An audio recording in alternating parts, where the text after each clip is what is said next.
नमस्कार। ANB news में आपका बहुत बहुत स्वागत है। मैं हूं नवीन पांडे।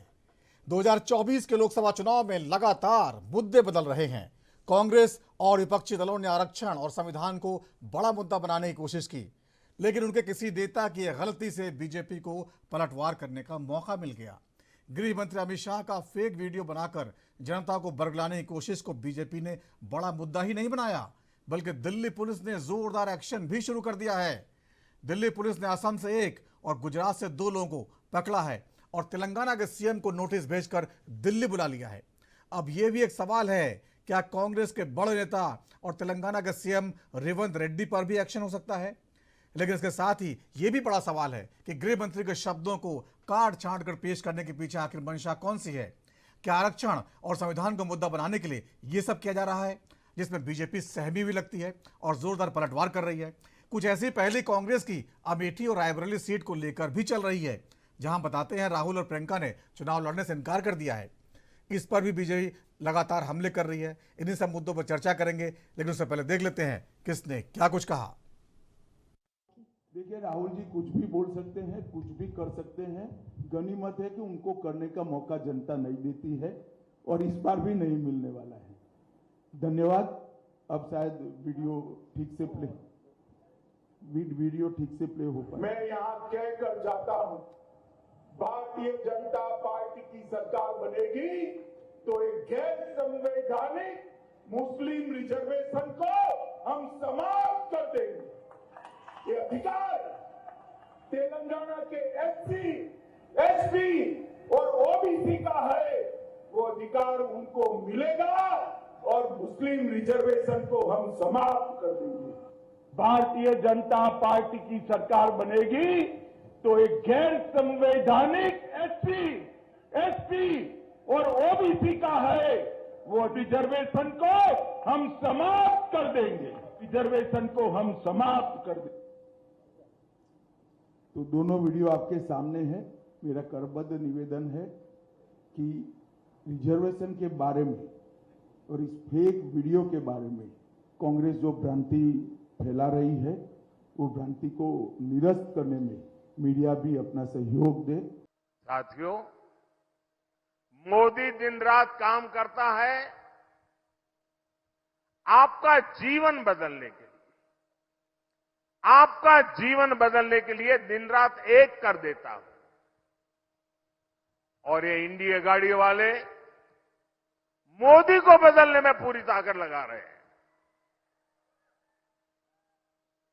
मैं आपका जीवन बदलना चाहता हूं, वो मुझे बदलना चाहते हैं। जिनके घोटाले मैंने रोके हैं, वो मोदी पे गुस्सा करेंगे, ये बहुत स्वाभाविक है। वो मोदी को गालियां देते फिरेंगे,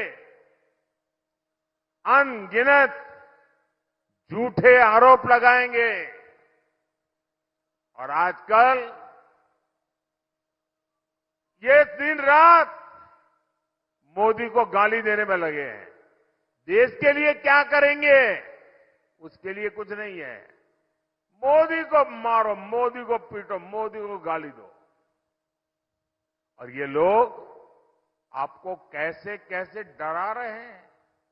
कभी कहते हैं कि मोदी आया तो लोकतंत्र चला जाएगा, कभी कहते हैं मोदी आया तो संविधान को खत्म कर देगा, आरक्षण छीन लेगा। ऐसा झूठ बोलने की जरूरत क्या पड़ गई भाई आपको? क्या आपके पास सच बोलने के लिए कोई जगह नहीं बची?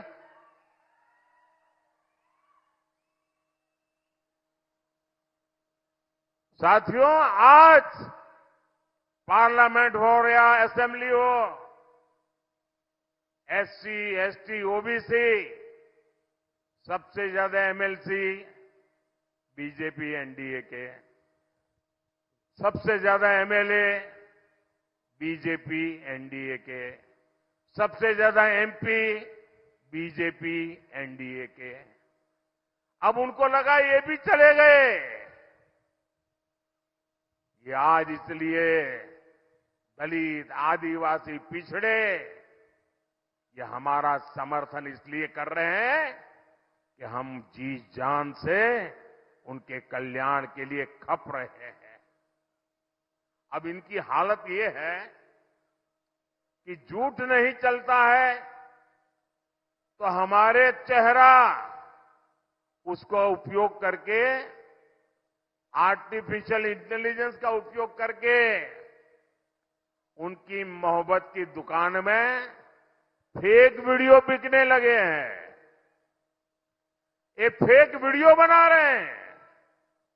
मोदी के भाषण को, मोदी की आवाज को उपयोग करके नई नई चीजें गढ़ रहे हैं। कांग्रेस पार्टी इतनी कंगालियत पर पहुंच गई है, उसको पराजय का भय इतना सता रहा है।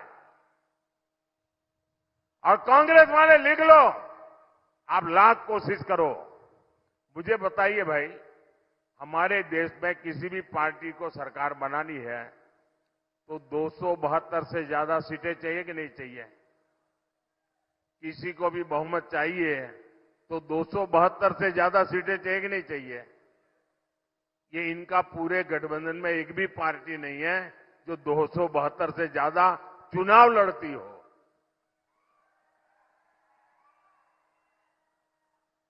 जिनका चुनाव में लड़ने के लिए जगह नहीं है, वो देश पे कब्जा जमाने के सपने देख रहे हैं।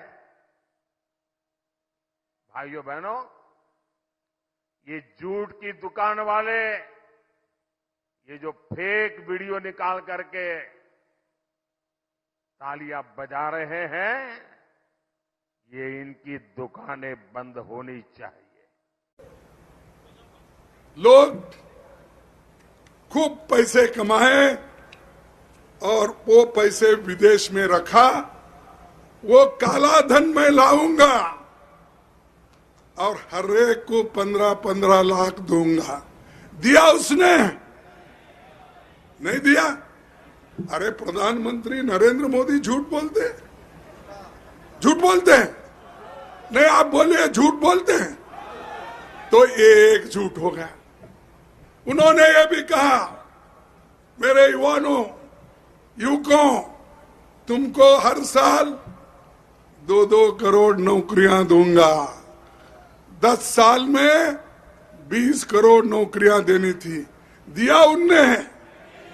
नहीं दिया। वो भी नहीं मिला। भूपेश बघेल साहब, आप कुछ गड़बड़ कर लिए। उन्होंने दिया है, तुम नहीं दिए। मैं पूछ रहा हूं ना, वो खामोश है तो मैं क्या करूं? तो ये नहीं दिया। और उसने ये कहा, ये किसानों की धरती है बोल के हमारे जो स्पीकर साहब यहां बैठे, उन्होंने कहा कि ये किसानों की धरती है। लेकिन किसानों के लिए उन्होंने क्या कहा? किसानों के लिए उन्होंने कहा, मैं आपकी आमदनी दुगनी करूंगा। कहा कि नहीं? फिर आपको दुगनी हो गई आमदनी? नहीं, ये भी मोदी झूठ बोले। मोदी जी ये बोले, मैं जापान से पैसे लाके 1 लाख रुपए से एक बुलेट ट्रेन करूंगा। कहां पर? अहमदाबाद से लेकर बंबई तक। वो भी नहीं किया। ये भी झूठ है ना? ये झूठ है। कितने झूठ बोलते हो? झूठ पे झूठ बोलते हैं। इसीलिए मैं बोलता हूं, मेरे दोस्तों, वो झूठों के सरदार है। वो झूठों के सरदार है। कभी गरीबों का पक्ष नहीं लेते, सिर्फ बात करते हैं। तो लगातार हमले हो रहे हैं। प्रधानमंत्री नरेंद्र मोदी और अमित शाह दोनों ने ही फेक वीडियो को बड़ा मुद्दा बना दिया है। आखिर ये मुद्दा बनाने की जरूरत क्यों पड़ी? क्या आरक्षण के दांव से बीजेपी वाकई परेशान थी? क्या बीजेपी को लगने लगा था एक बड़ा मुद्दा बन सकता है और कांग्रेस या यूं कहें विपक्ष ने उसे एक मौका दे दिया फेक वीडियो के तौर पर? इस पर चर्चा करेंगे। हमारे साथ कुछ खास मेहमान मौजूद हैं जिनका स्वागत करेंगे। तपोस पाल जी, बीजेपी के नेता, आपका बहुत बहुत स्वागत है। विजय डोगरा साहब, प्रवक्ता कांग्रेस का, आपका बहुत बहुत स्वागत है। तरुणिमा श्रीवास्तव जी, आम आदमी पार्टी के प्रवक्ता हैं, आपका बहुत बहुत स्वागत है। डॉक्टर सुशील कुमार शर्मा, राजनीतिक विशेषज्ञ के तौर पर जुड़े हैं, आपका बहुत बहुत स्वागत है। विजय डोगरा साहब, प्रधानमंत्री कह रहे हैं कि हमारा फेक वीडियो बनाकर कांग्रेस वाले लगातार कुप्रचार कर रहे हैं, और अमित शाह जी ने तो आज प्रेस कॉन्फ्रेंस की और दिखाया कि उनके शब्दों को कैसे तोड़ मरोड़ कर वीडियो में पेश किया गया। ये कौन कर रहा है और क्यों कर रहे हैं आप लोग? पार्टिसिपेंट्स जो आज इस राष्ट्र धर्म में भाग ले रहे हैं उनको मेरा नमस्कार। और पांडे साहब, क्योंकि जब छटपटाहट और ये दिखता है कि अब झूठ ज्यादा चल नहीं पाएगा, कुछ ना कुछ सहारा तो व्यक्ति राजनीति में लेता ही।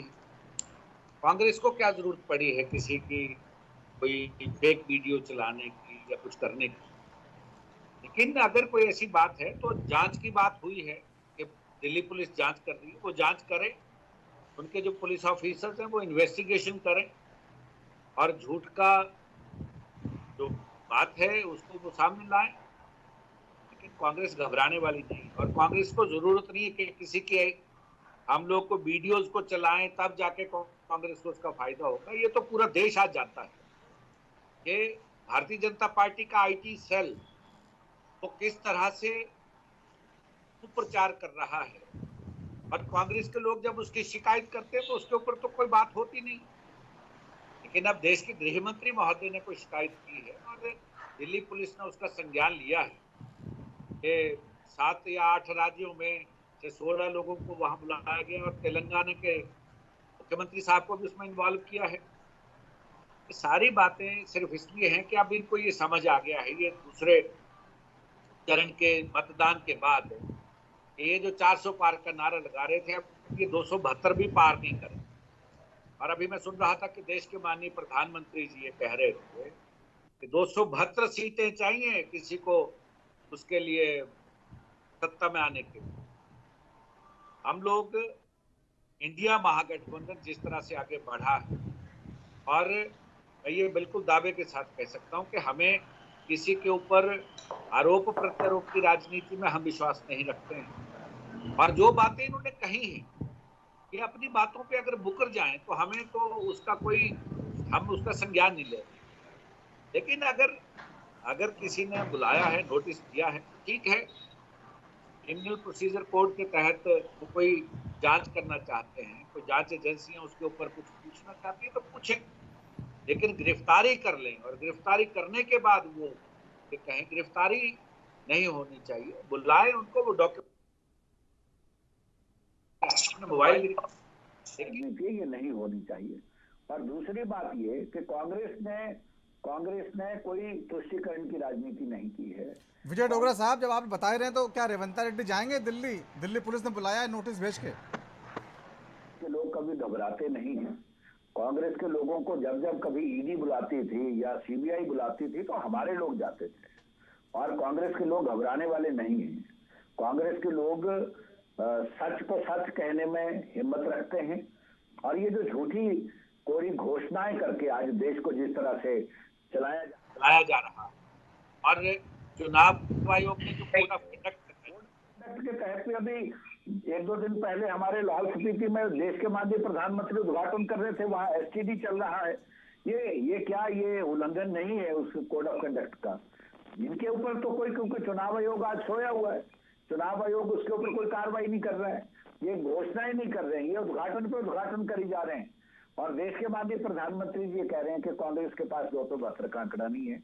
इंडिया महागठबंधन सभी सीटों पे चुनाव लड़ रहा है, और 4 जून को पता लग जाएगा कि देश की जनता ने, प्रबुद्ध मतदाताओं ने किस तरह से इनको, अब क्योंकि 10 वर्ष का समय को थोड़ा समय नहीं होता है, और पूंजीपतियों का कर्ज माफ करने के लिए तो ये कर्ज उठा सकते हैं, लेकिन देश का किसान मर रहा है। ठीक है विजय डोगरा जी, बेरोजगार युवा, ठीक है, मैं आऊंगा उस मुद्दे पे कहने के लिए कुछ नहीं। ठीक है, मैं आऊंगा। तपोश पाल जी, जिस तरह से आपने लगातार कांग्रेस पे के नेताओं पर भी एक्शन लिया है, दिल्ली पुलिस ने एक्शन लिया है, और लगातार अमित शाह जी भी इस मुद्दे पर बहुत गंभीर हैं, प्रधानमंत्री जी ने बयान जारी किया है कि हमारे फेक वीडियो बन रहे हैं, लेकिन कांग्रेस कहती है फेक वीडियो की फैक्ट्री तो बीजेपी के पास है, सोशल मीडिया बीजेपी की सबसे मजबूत है। आखिर आपको ये काउंटर करने के लिए जो है ये क्या आरक्षण का मुद्दा इतना बड़ा हो गया, संविधान का मुद्दा, कि डीप फेक से काउंटर करना पड़ रहा है?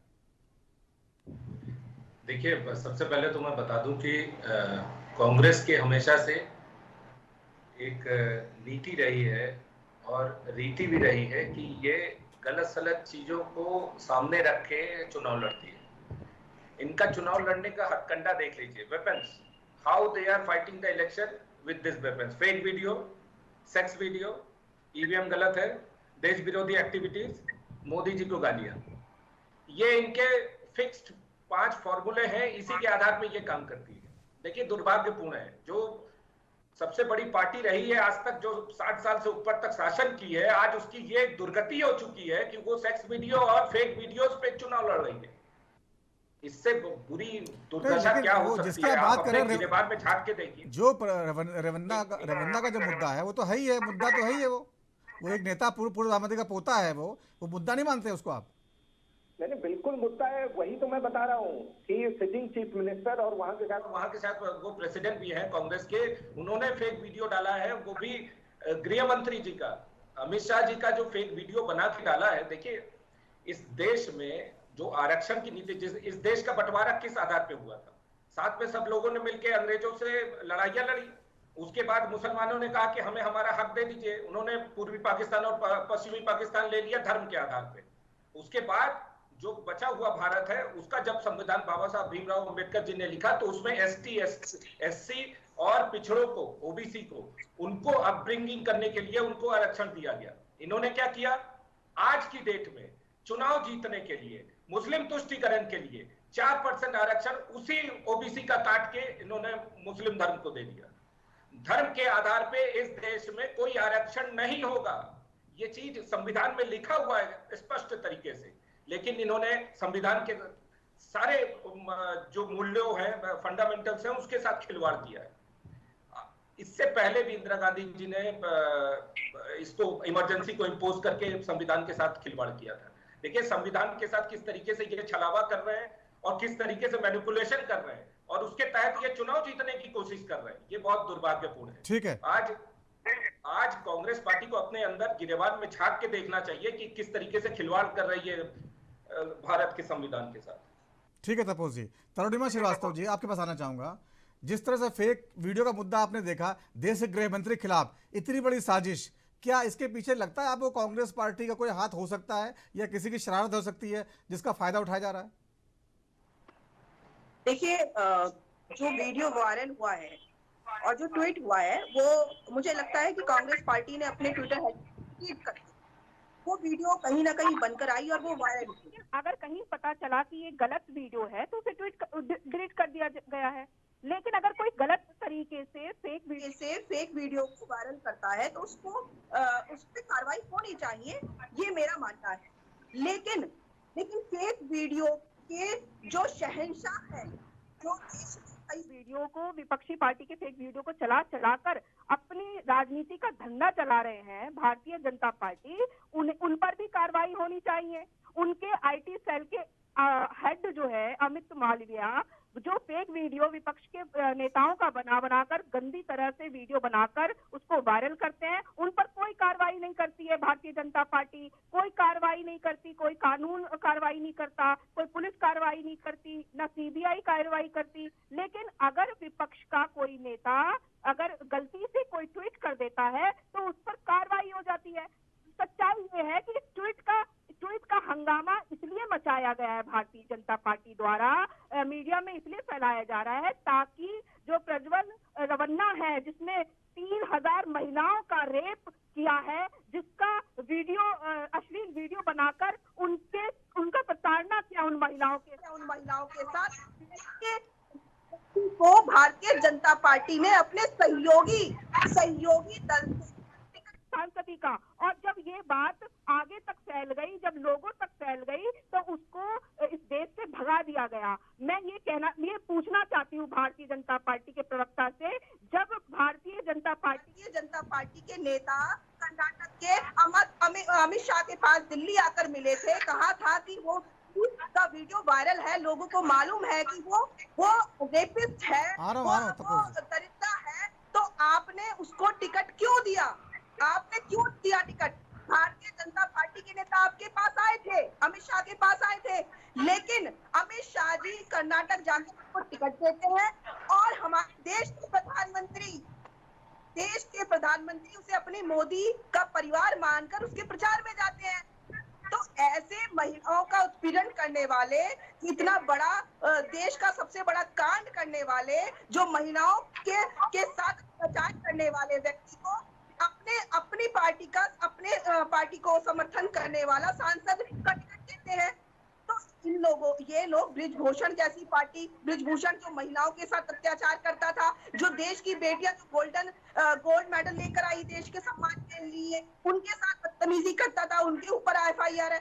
ऐसे नेताओं को ये लोग समर्थन करते हैं। महिलाओं का देश में सबसे ज्यादा अगर कोई अपमान करता है तो भारतीय जनता पार्टी करती है।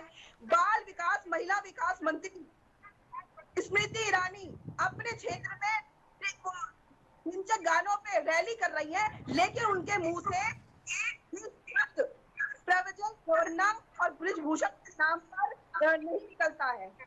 क्यों नहीं निकलता है? इस बात का सिर्फ मोदी के प्रचार के लिए उनका ट्विटर हैंडल है। मोदी के प्रचार के लिए वो मीडिया के सामने बैठते हैं। महिलाओं का अपमान इस देश में बढ़ता जा रहा है।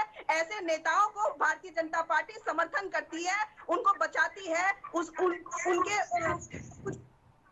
शर्म आनी चाहिए ऐसी। ठीक है, जवाब ले लीजिए, अपने घर में जवाब ले लीजिए। तर्जुमा जी जवाब ले लीजिए। तपोस जी बोलिए। देखिए 2014 का आप मुद्दा देख लीजिए। 2014 में जिस समय मोदी जी पहली बार प्रधानमंत्री कैंडिडेट बने थे भारतीय जनता पार्टी के संसदीय दल से, उसके बाद से, और जब वो सामने आके जब इलेक्शन लड़े थे तो 2 मुद्दा छाया हुआ था। 2002 का दंगा और मोदी जी की पत्नी और उनकी मां, उनपे भद्दे टिप्पणी करना उस समय। और जो ये टिप्पणियां कर रहे थे दिग्विजय सिंह और ये पूरे कांग्रेस के टॉप लीडर्स, आप आज उन्हीं के साथ बैठ के सरकार चला रहे हैं, आप आज उन्हीं के साथ बैठ के इलेक्शन लड़ रहे हैं। उस समय कहा गया था आपका नारीवाद और नारी शक्ति और नारियों पे जो इतने बड़े बड़े आप बयान दे रहे हैं, शर्म आनी चाहिए आपको। एक चीज और मैं बता दूं, ये बड़े बड़े सिद्धांतों की बातें कर रहे थे। देखिए धीरज साहू के घर पे कैश पकड़ा गया। कांग्रेस ने तुरंत प्रेस कॉन्फ्रेंस करके बयान दिया कि भाई ये वो लीकर व्यापारी है और हमसे हमारे इस पैसे से कोई लिंक नहीं है। हेमंत सोरेन पकड़ा जाता है, उसको जेल, इस समय वो जेल में है। धीरज साहू की जो नाम पे जो BMW है वो हेमंत सोरेन चला रहे थे और ये भरे असेंबली में बयान देते हैं कि हम BMW चला रहे हैं तो उनको दिक्कत हो रही है। वो BMW धीरज साहू का था और उधर कांग्रेस ने ये कहा है कि भाई वो लीकर व्यापारी है, हमसे इनसे कोई मतलब नहीं है। इसका मतलब एक व्यापारी का आप इलीगल तरीके से BMW लेके आप उसको चला रहे थे, तो इसका मतलब आप कुछ सेवा दे रहे थे। धीरज साहू आपको तो BMW दिया नहीं है, उसने एक चीफ मिनिस्टर को दिया है, वो जेल में है। और वही हेमंत सोरेन की पत्नी जाके गले मिलती है किससे, जो कि लीकर के केस में अंदर है केजरीवाल, उनके पत्नी के साथ। और ये सारे मिलके जो है इंडी गठबंधन मिलके भाजपा के अगेंस्ट पे चुनाव लड़ रहे हैं। और क्या करें, ईडी और CBI गलत है और पूरा देश गलत है। देखिए दुखद है, आज इस तरीके के जो बैनर और पोस्टर लगा के ये आपके प्रवक्ता बैठे हुए हैं, ये कॉम्प्रोमाइज्ड है। इनके ये जो पार्टियां हैं ये दलाली के क्षेत्र में उतर चुकी है, पैसा बनाने के लिए आई है। ठीक है और आज देश के मूल्यों को ताक पे रख दिया गया है, ये अपने पैसे के चलते। ठीक है, इन्होंने जिस तरीके से देश के साथ खिलवाड़ किया, देश के संविधान के साथ खिलवाड़ किया, देश के लोगों के साथ खिलवाड़ किया, जिस तरीके के फॉल्स प्रोमिसेस करके ये देश को लूट रहे हैं, आज बहुत बड़ा दुर्भाग्य है। आज देश की जनता इनको जवाब देगी और 4 जून को जब बैलेट बॉक्स खुलेगा, जब ईवीएम खुलेगा, तो ये नतीजे आपको दिखेंगे कि किस तरीके से ये छलावा कर रहे हैं। ठीक है। डॉक्टर सुशील शर्मा जी, आपका कहना चाहूंगा, जिस तरह से आपने देखा 2 मुद्दे यहाँ पर उठाए गए हैं। एक मुद्दे जो दक्षिण के नेता हैं, देवगौड़ा के पोते हैं, उनके वीडियो का, जिसको बताया जा रहा है कि प्रधानमंत्री ने समर्थन दिया। तो हो सकता है प्रधानमंत्री को पता ना रहा उस समय उनका इतिहास क्या है, क्योंकि वो वीडियो बाद में सामने आए।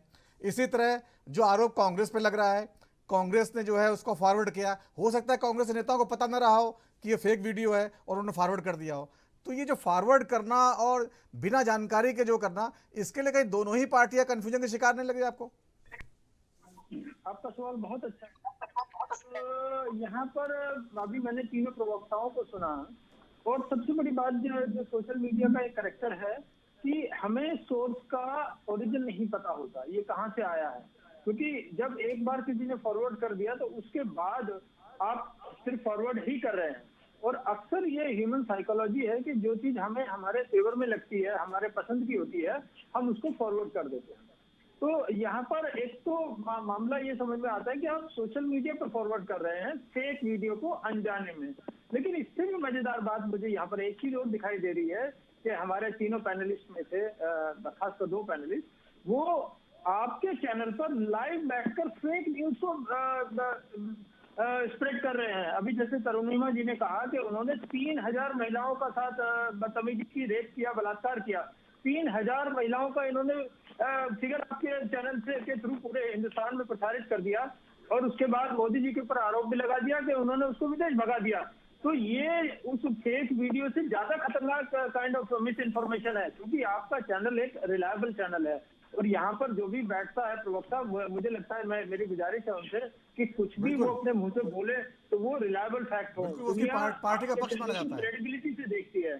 तो इस तरह से आप कोई कुछ भी खबर यहाँ से डाल दें तो आधे लोग बेचारे उस पर यकीन कर लेंगे। उनके लिए तो आपने फेक न्यूज दे दिया टीवी चैनल से लाइव बैठकर। तो इस तरह की बातों से हमें बचना चाहिए। हाँ, जांच चल रही है, पुलिस ने उनको बुलाया है, जैसे तेलंगाना के सीएम को भी बुलाया है जांच के लिए, क्योंकि इस समय फेक वीडियो और डीप फेक वीडियो, उससे भी एक अलग एडवांस स्टेज का फेकिज्म है। उसमें हूबहू आदमी का चेहरा भी वैसे ही बना दिया जाता है।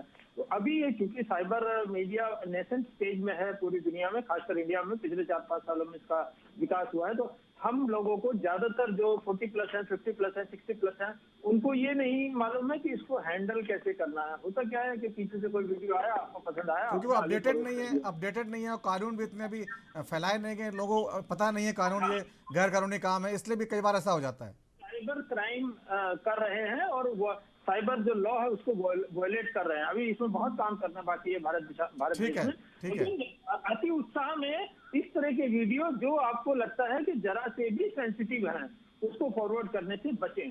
और टीवी चैनल पर बैठकर बड़े बड़े आंकड़े ना दें, ताकि ऐसा ना हो कि आप ये जानकारी जब दे रहे हैं तो क्राइम ब्रांच का नोटिस आपको आ जाए कि आपको बोला जाए कि 3000 का फिगर आपने कहां से लिया, तो उस समय फिर आप भागते फिरें और बाद में पुलिस कचहरी के झमेले में पड़े। ठीक है, तरुणिमा जी साथ खंडन करना चाहती हैं। किसी भी पार्टी के प्रवक्ता हैं, आप कुछ भी डाटा देते हैं सोच समझ कर दें। ठीक है तरुणिमा जी, बोलिए। जी, मैं बता देती हूँ। आप हमारे जो कह रहे थे कि मैंने 3000 पूरे न्यूज चैनल पे सभी ट्विटर हैंडल्स पे चल रहे हैं कि 3000+ उनके जो पेन ड्राइव है उस पर वीडियो उनकी निकली है, क्योंकि वो जिनका रेप करते थे, जिनको प्रताड़ित करते थे, छेड़छाड़ करते थे, उनका वो वीडियो बना लेते थे। और ये सत्य उस यूट्यूब जो उनका पेन ड्राइव है मिला है। और ये सारे ट्विटर हैंडल में न्यूज चैनल्स ने ट्वीट किया है। मैं ऐसे कुछ भी उठ के नहीं बोल रही हूँ, मैं आप पढ़कर आई हूँ और मुझे मालूम है कि ये ऐसा हुआ है। और ये खबर न्यूज चैनल ही फैला रही है और हम जैसे लोग वही पढ़कर आपको आगे सुना रहे हैं। भाई मैं तो कर्नाटक जाके लेकर नहीं आई। अगर उनके पेन ड्राइव में मिली है और भारतीय जनता पार्टी के नेता खुद बता रहे हैं कि वो पेन ड्राइव मेरे पास है, उसमें 3000+ महिलाओं का रेप का, उनके प्रताड़ना का वीडियो है। इनके भारतीय जनता पार्टी के कर्नाटक के नेता खुद कह रहे हैं, मैं नहीं कह रही हूँ, तरुणिमा श्रीवास्तव नहीं कह रही है, ये खुद कह रहे हैं। और जब बताइए नहीं, और जब चुनाव खत्म हो गया, तो जब ये पता चल गया कि वो वीडियो वायरल हो गया, लोगों तक पहुंच गई है, तो वो इस देश को छोड़कर वो व्यक्ति कैसे बाहर चला गया बिना केंद्र सरकार की सहमति से। ठीक है तरुणिमा जी, ठीक है, आपकी बात आ गई है। ठीक है, वक्त छोटे से ब्रेक का है, ब्रेक के बाद लौटेंगे तो चर्चा को आगे बढ़ाएंगे।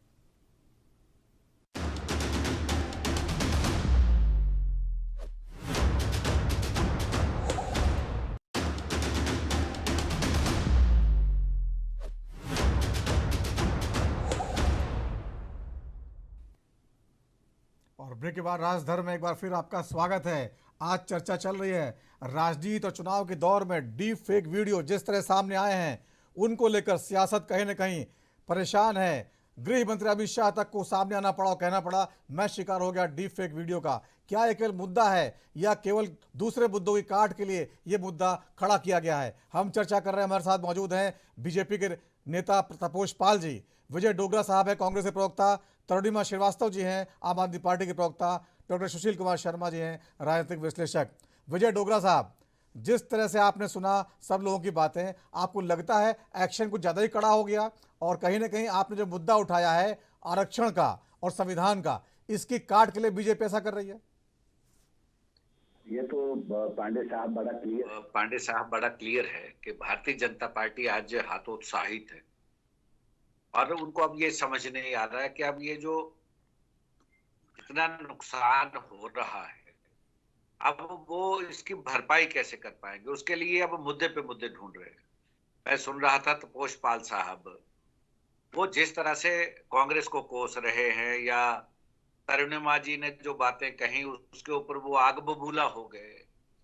हम लोग पार्टी का फेस है, हम लोगों को बड़े संयम के साथ कोई बात करनी चाहिए। और जब आदमी बड़ी तपिश में बोलता है, क्योंकि झूठ पिछले 10 साल से चल रहा है और हमने तो वो समय भी देखा जब डॉक्टर मनमोहन सिंह जी के ऊपर किस तरह से तंज कसे जाते थे, किस तरह से उनके फोटोज फेक वीडियोस बना के वायरल किए जाते थे।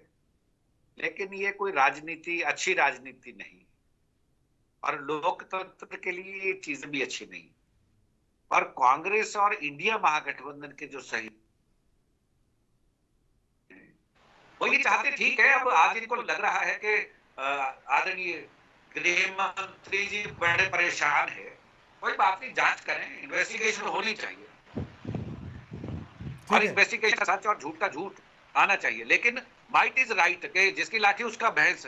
कांग्रेस कुछ कहे, आम आदमी पार्टी कुछ कहे, हमारे इंडिया महागठबंधन के सहयोगी कोई शिकायत करे चुनाव आयोग के पास या ईडी के पास या सीबीआई के पास, उसके ऊपर चर्चा नहीं। लेकिन आज एक ही चर्चा है कि देश के माननीय प्रधानमंत्री आज किस तरह से लोगों को झूठ बोल के 25 करोड़ लोग कह दिए कि हम लोग बीपीएल से बाहर निकाल के ले आए। इसका मतलब इस देश में पिछले 10 साल में लगभग 105 करोड़ लोग उस बीपीएल में थे। अब आप 80 करोड़ लोगों को फ्री राशन की बातें कर रहे हैं, कभी मंगलसूत्र पे बात कर रहे हैं, कभी आप फेक वीडियो पे आ गए। लेकिन अपने अंदर तो झांक के देखें कि किस तरह से इनके कम से कम लाखों लोग जो इन्होंने बिठा रखे हैं आईटी सेल में, वो किस तरह का झूठा भ्रम फैला रहे हैं। उस भ्रम के ऊपर भी तो कहीं ना कहीं कोई जांच होनी चाहिए। ठीक है तपोष पाल जी, आपको क्या नहीं लगता कि एक्शन कुछ ज़्यादा सख्त हो गया है? आखिरकार आज के ज़माने में जैसे सबने कहा कि फेक वीडियो तो बहुत नॉर्मल चीज़ें हैं, बीजेपी आती सामने, प्रवक्ता आते, खंडन कर देते, असली वीडियो दिखा देते, बात साफ हो जाती। इतना बड़ा एक्शन, पूरा दिल्ली पुलिस पूरे देश पे एक्शन लेती फिर रही है। एक राज्य के सीएम को बुला लिया गया है, अहमदाबाद से 2 गिरफ्तारियां हो गई हैं, उसमें एक आम आदमी पार्टी कार्यकर्ता भी है, एक कांग्रेस का है, जिग्नेश प्रेमाणी का पीए है, और अभी जाने कितनी गिरफ्तारियां होंगी। तो इतना बड़ा मुद्दा खड़ा करने का मतलब केवल संविधान का जो मुद्दा है और जो आरक्षण का मुद्दा है, केवल उसको दबाने के लिए और ये बताने के लिए कि बीजेपी आरक्षण संविधान के खिलाफ नहीं है, इतना करना पड़ रहा है आप लोगों को? देखिए, इन्होंने गलत किया है। इन्होंने फेक वीडियो को पब्लिश करके गृह मंत्री जी की छवि और भारतीय जनता पार्टी को एक अलग तरीके से दिखाने की कोशिश की है। ये कोई छोटा मुद्दा नहीं है, नंबर 1। नंबर 2, इससे पहले जिस समय कांग्रेस की शासन हुआ करता था, आपको याद होगा, सारे लोगों के पूरे देश में दिमाग में यही था कि भैया बिना पैसे के कोई काम नहीं होता है, सारे लोग करप्ट हैं, सारे पॉलिटिशियन करप्ट हैं। और पॉलिटिशियनों की छवि इतनी गंदी थी कि आप इमेजिन नहीं कर सकते हैं।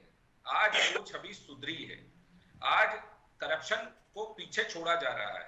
जितने करप्ट लोग हैं, वो चाहे बड़े से बड़े पार्टी के बड़े से बड़े नेता हों या छोटे से छोटे पार्टी के आम कार्यकर्ता हों, जिन्होंने भी गलत किया है, जिन्होंने भी करप्शन किया है, ना खाऊंगा ना खाने दूंगा, इस नीति का उपयोग करके जितने लोग हैं, जितने करप्ट लोग हैं, चाहे वो अरविंद केजरीवाल हो, हेमंत सोरेन हो या कोई भी हो, उनको सबको जेल में डाला गया है। आज ये जो तेलंगाना के सीएम है कांग्रेस के, मिस्टर रेड्डी, उन्होंने जिस तरीके की गंदी हरकतें की और जिस तरीके का फेक वीडियो पब्लिश किया है, ये दिखाता है कि इनकी ये हताशा है।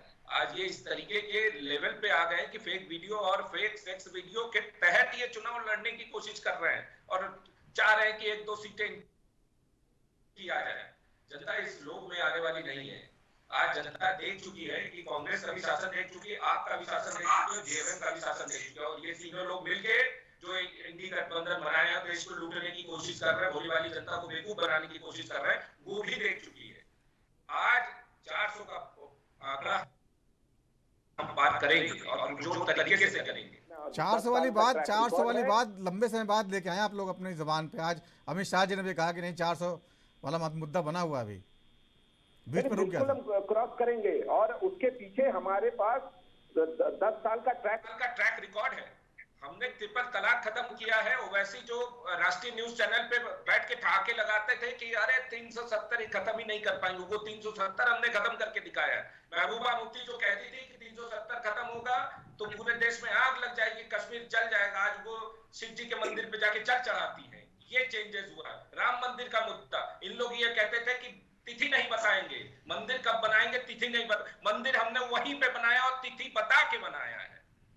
आज देश के सामने हमने एक उदाहरण पेश किया है कि देश किस तरीके से एकजुट है। हमने कोई एक तरीके से किसी तरीके से हमने कॉम्प्रोमाइज नहीं किया है कि हमने करप्शन के आगे अपना सर झुका दिया हो या हमने तुष्टीकरण के आगे सर झुका दिया हो। हमने देश के को सबसे सर्वोपरि रखा है और देश की नीतियों को सर्वोपरि रखा है और देश के लिए हमने काम किया है। और ये 10 साल का ट्रैक रिकॉर्ड हमें ये बताता है आज कि हम 400 के पास जाएंगे और ये हमारी रीतियां और नीतियां ये है। ठीक है, बोलिए तरुणिमा जी, बोलिए। देखिए, भारत के प्रवक्ता का सबसे बड़ा, इस देश का सबसे बड़ा आज ये है कि अमित शाह जी की वीडियो फेक कर दी। कितनी शर्म की बात है कि महिला, जिस 3,000 महिला बलात्कार हुआ है, ऐसे नेता जो देश चला गया है ना, ऐसा दरिंदा जो देश से बाहर चला गया, वो इस देश का मुद्दा नहीं है। इनका मुद्दा है अमित शाह जी की छवि खराब कर दी। अमित शाह जी की छवि अच्छी थी का? जो गुजरात के कोर्ट से 2 साल के लिए तड़ी पार रहा हो, ऐसे व्यक्ति का आप कह रहे हैं कि तरुणिमा जी निजी टिप्पणी मत करिए। तरुणिमा जी, इस मंच पर निजी टिप्पणी मत करिए। पर्सनल टिप्पणी का है, वो तो कोर्ट ने किया था। नहीं, वो उनको क्लीन चिट मिली है। बाद में आप गलत बयानी कर रही हैं। देखिए, वो सबको मालूम है कैसे वो केस क्लियर हुआ है, उस पर आप सुप्रीम कोर्ट पे भी और हाई कोर्ट में टिप्पणी नहीं कर सकती आपने। ये कह रहे हैं कि भ्रष्टाचारियों को सबको हमने जेल में डाल दिया। अब भ्रष्टाचारी को किसको जेल में डाल दिया? इनके मुंह से आपने सुन लिया। जिन पर कोई भी आरोप सिद्ध नहीं हुआ है, कोई भी FIR दर्ज नहीं हुआ है, बस उनको, सीएम को, जो सिटिंग सीएम है, उनको उठाकर जेल में डाल दिया। लेकिन उनको कोर्ट ने जमानत नहीं दी है ना तरुणिमा जी, समझिए ना, कोर्ट में इन्वॉल्व है उसमें। आप PMLA कानून के बारे में बाद में समझिएगा, पहले सुन लीजिए। अजीत पवार जैसे भ्रष्टाचारी, जिसके लिए खुद भारतीय जनता पार्टी कहती थी 70,000 करोड़ का घोटाला किया है, 70,000 करोड़ का घोटाला किया है, उसको अपनी पार्टी में शामिल कर लेती है, सहयोगी दल बना लेती है, तो उसका भ्रष्टाचार खत्म हो जाता है, मोदी जी की वॉशिंग मशीन में धुल जाता है। छगन भुजबल जैसा भ्रष्टाचारी, जिसने सदन वॉशिंग मशीन है जो केजरीवाल धुले हुए बैठे हैं, इसका तो आंसर दे दीजिए।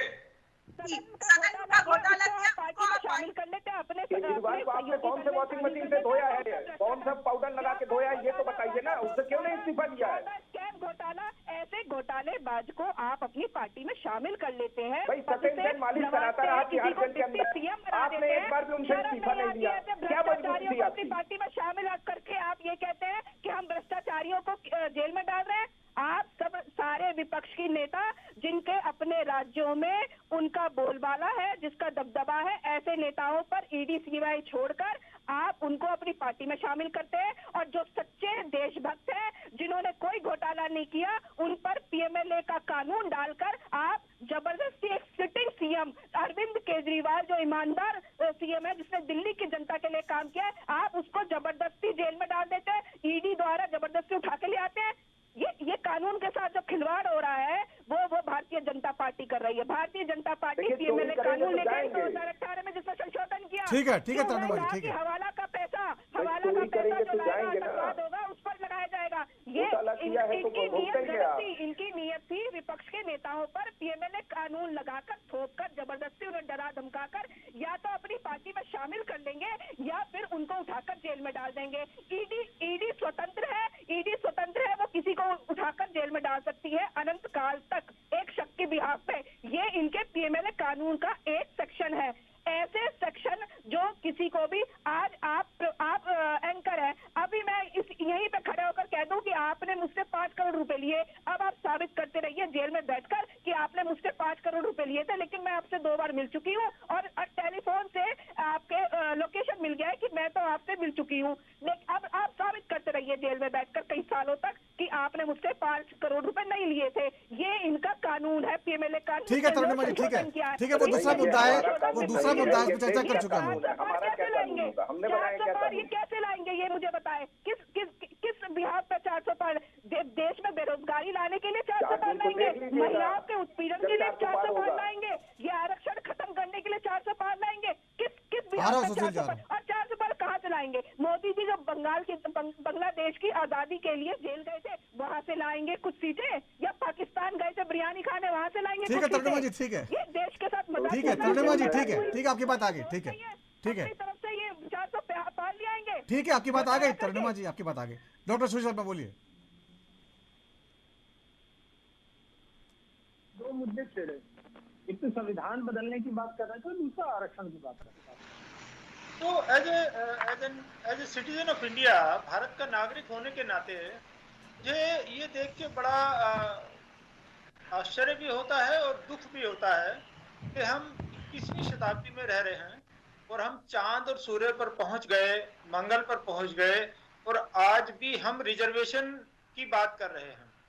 रिजर्वेशन योग्य आदमी को जॉब ना देने का रिजर्वेशन की हम बात कर रहे हैं। जो योग्य है उसको योग्यता होने के बावजूद नहीं मिले, और जो कम योग्य है उसको हम नौकरियों में रिजर्वेशन दें। क्या इसी आधार पर हम विकसित भारत बनाने का सपना देख रहे हैं?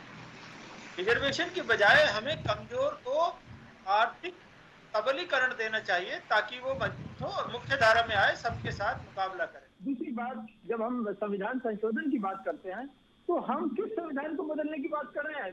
मैं अपने महानुभावों से, तीनों प्रवक्ताओं से ये पूछना चाह रहा हूँ कि संविधान जब 1950 26 जनवरी लागू हुआ था, तब से लेकर आज तक 106 बदलाव उसमें हम आ चुके हैं, उसमें बदलाव हम ला चुके हैं, 106 अमेंडमेंट हो चुके हैं। और ये लोग जो संविधान बचाने की दुहाई दे रहे हैं, विपक्षी दल खासकर, इनसे पूछिए, यूनिफॉर्म सिविल कोड तो संविधान में लिखा है। पिछले 70 साल से संविधान कह रहा है चिल्ला करके, भाई मुझे लागू करो, पूरे भारत में समान सिविल संहिता होनी चाहिए, और उसको ये लागू नहीं करना चाहते। तो ये कैसा दोहरापन है, ये कैसा पाखंड है? मुझे लगता है जनता को बहलाने के लिए कुछ और चुनाव के समय पर, और उसके बाद फ्री रेवड़ियां बांटने के लिए कुछ और। तो ये मुद्दे सभी राष्ट्रीय दलों को मिलकर सोचने चाहिए, क्योंकि फ्री रेवड़ियां अल्टीमेटली आदमी को नाकारा करती हैं। काम का रिवार्ड होना चाहिए, टैलेंट का रिवार्ड होना चाहिए। लेकिन चुनाव तो उन्हीं जीते जाते हैं सुशील जी। चुनाव जीतने के लिए फ्री की रेवड़ियां बांटना जरूरी है। प्रधानमंत्री मोदी ने कई बार कहा था फ्री रेवड़ियां मत बांटिए, लेकिन आखिरकार वही मजबूर हो गए, क्योंकि चुनाव जीतने करना पड़ता है। जिस सिक्के में जनता समझ रही है, उसी सिक्के में आपको बात करनी है। ठीक है, जिस भाषा में। ठीक है सुशील विजय डोगरा साहब, मुझे बता दीजिए अमेठी का क्या मामला है? ये इतना बड़ा पेच फंसा दिया आप लोगों ने, इतना सस्पेंस क्रिएट कर दिया। राहुल गांधी जी आएंगे नहीं आएंगे, आएंगे नहीं आएंगे, कब ये साफ होगा? अब तो चुनाव केरल का निपट गया, सब कुछ हो गया। राहुल गांधी जी आ रहे हैं कि नहीं आ रहे हैं? पांडे जी, राहुल गांधी जी सारे देश में हैं, और जहां तक अमेठी की बात है, अमेठी तो और अमेठी कोई अछूती नहीं है कांग्रेस से। मुझे दुख इस बात का होता है कि आज मैं सुन रहा था अभी जो चर्चाएं चल रही हैं, हमारा ये देश बेसिकली जा कहाँ रहा है, और ये पीड़ा हर नागरिक की है। हम लोग फ्री रेवड़ियों की बात तो कर रहे थे, लेकिन क्या राजनीति में जो लोग ये बोल के आए थे कि हम इस देश को एक नई दिशा और उसकी दशा सुधारेंगे, और लोग ये कहते हैं भारतीय जनता पार्टी के हिंदुस्तान आजादी 2014 में हुआ, और इस तरह की अगर मानसिकता अगर इन लोगों की है कि हिंदुस्तान 2014 में आजाद हुआ, तो मुझे ये समझ नहीं आया कि देश के माननीय प्रधानमंत्री 75 अमृत महोत्सव कैसे मना रहे थे। आजादी का 75वां अमृत महोत्सव मनाया गया पूरे देश में। और आज जिस तरह की चर्चा यहाँ हो रही है, ये एक सबसे बड़ा घिनौना खेल मुझे कहने में कोई अतिशयोक्ति नहीं है। वो चाहे कांग्रेस के लोग हों, चाहे बीजेपी के लोग हों, हम लोगों को बिलो द बेल्ट राजनीति नहीं करनी चाहिए, चाहे वो कोई भी नेता हो।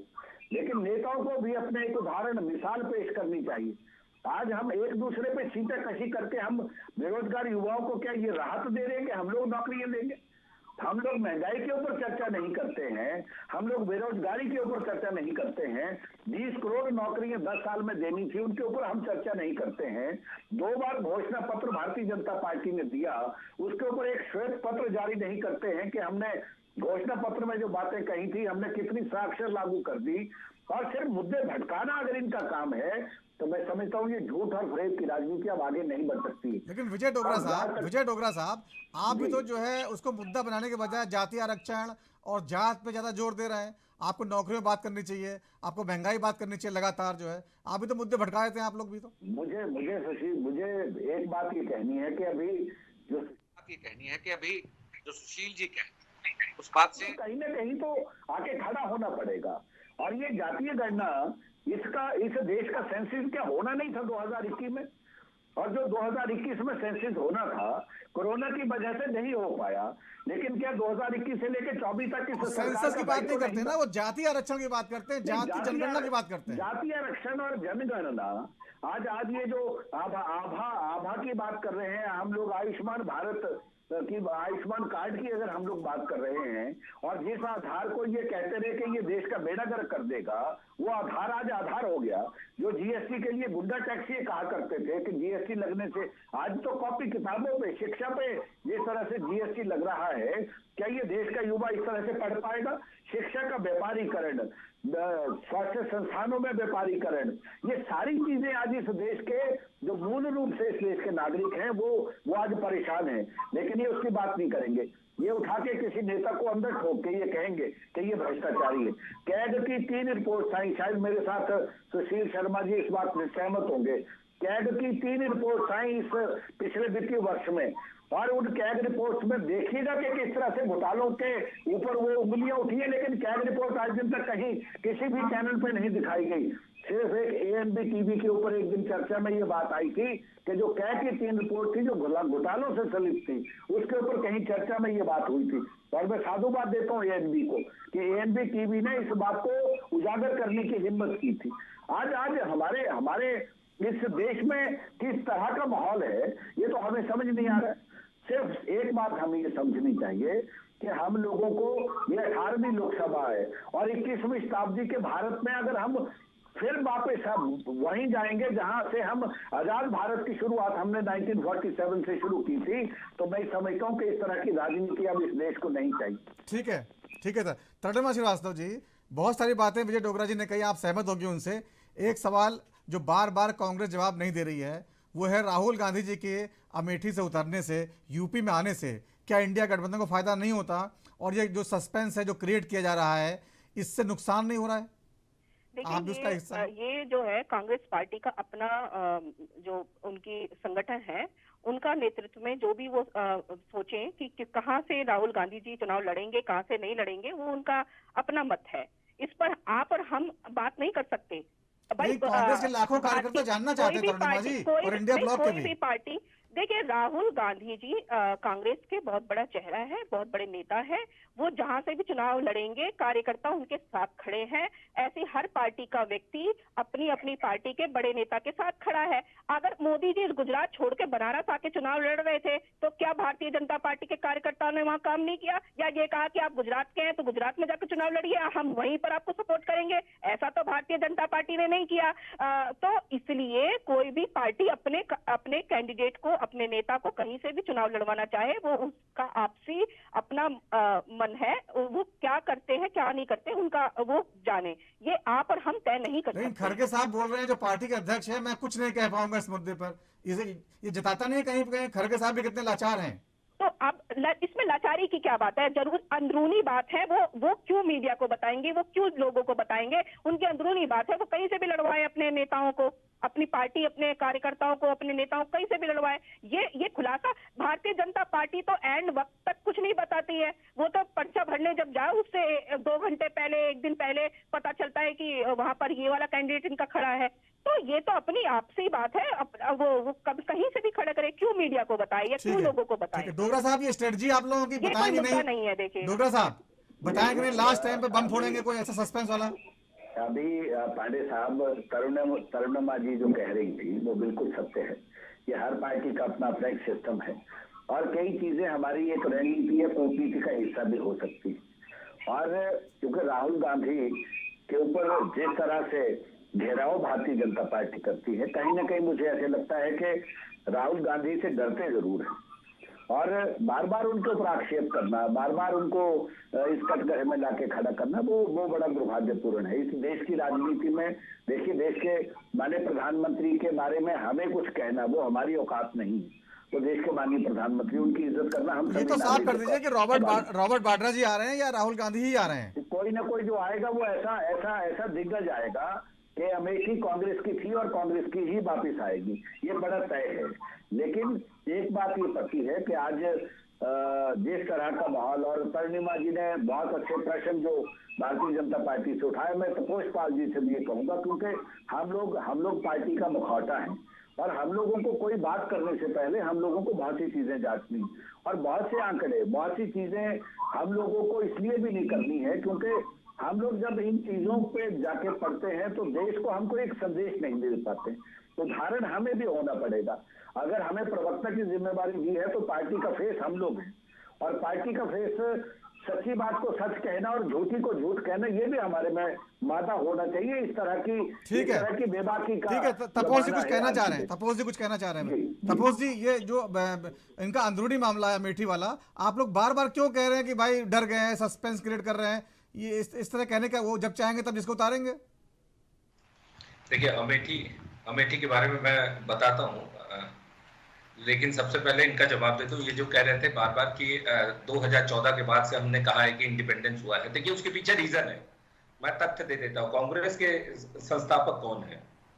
एक विदेशी है, एलन ऑक्टेवियन ह्यूम, एक विदेशी व्यक्ति के द्वारा बनाया गया ये पार्टी है। इसके अब आप ये देख लीजिए, ये कहते हैं गांधी है, गांधी है, गांधी है। सोनिया गांधी गांधी क्यों बनी? क्योंकि इंदिरा गांधी की बहू थी। इंदिरा गांधी गांधी कैसे बन गई बताइए? किसकी बहू थी? गांधी इनका उधार का लिया हुआ है, गांधी है नहीं, ये नकली गांधी है। तीसरा पॉइंट, क्यों कहते हैं हम ये जो है देश आजाद हुआ 2014 में? क्योंकि इस पार्टी के मुखिया उस समय कांग्रेस के जो मुखिया थे वो इटली से आए हुए थे। सोनिया गांधी इस देश की नहीं है। ये दिक्कत है। आज कांग्रेस को यह समझने की आवश्यकता है कि सही में आप विदेशियों की पार्टियों के बने हुए लोग हैं जो पता नहीं इस देश के में क्या क्लेम करने की कोशिश करते थे।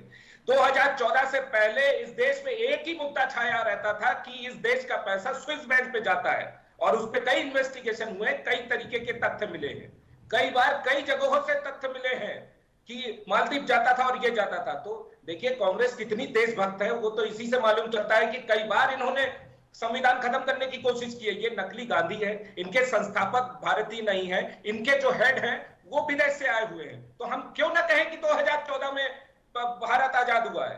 क्योंकि पहली बार ये नॉन कांग्रेस गवर्नमेंट है जो कंटिन्यू कर रही है और देश के लिए काम कर रही है। देखिए ना देश के लिए किस तरीके से हमने काम किया, डंडों से हमने जो है चाइना को मार भगाया है। और ये राजीव गांधी फाउंडेशन के लिए अटल बिहारी वाजपेयी सरकार तो थी, अटल बिहारी वाजपेयी सरकार, पांडे जी की भी सरकार थी, बिल्कुल थी।